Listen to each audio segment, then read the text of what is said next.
But I want to move on to the UK, in which a 9-year-old girl's smartphone left a big impression, literally. Olivia Redder fell asleep on top of her smartphone. It was in a protective case, but you see this snow globe type effect.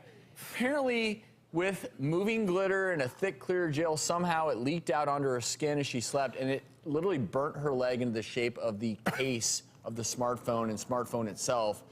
Woke up in severe pain. Doctors have said it's a severe chemical burn that will leave a scar due to the acid that leaked out. A little concerning, but I guess there's a crack in the edge of the phone. I mean, think about this. How often do we fall asleep with our phones right next to us? Or what if it had been on our face? Especially kids. Kids lay there with their phone right up to the second they fall asleep. The best news for her is at least it wasn't on her face. You know, because it's a brand. It's always going to be there. Yeah, She's always going to have a little scarring. There's things that right now it's very red, but in a younger person like this, that may heal better than you think. A little laser, a little scar care.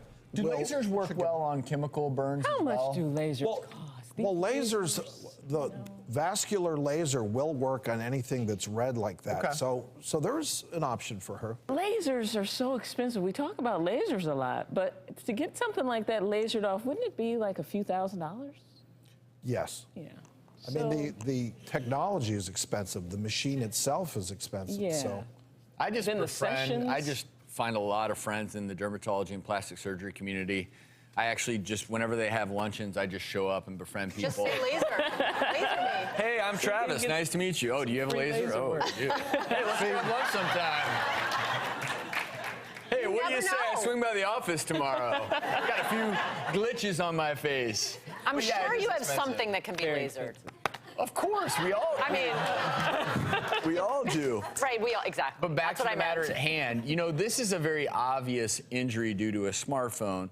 I think we're still teasing out the potential negative health consequences of sleeping right next to your phone. Yes. Yeah. And I'll tell you, I've always said, I don't know how you guys are, but I do. I get the cell phone out of the bedroom when I sleep because I don't want it right next to my head. I'm sorry. Yeah. I mean, that's all the stuff with that cell phone. I don't understand the physics of it fully, but all of its capabilities, and that's just happening in the air around me.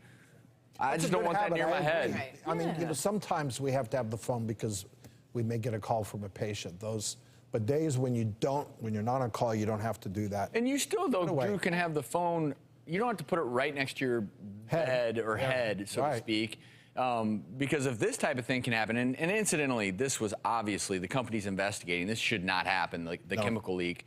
But I've always felt, you know, if you keep your phone just a safe distance, even if it's just 5 feet away as opposed to 5 inches away.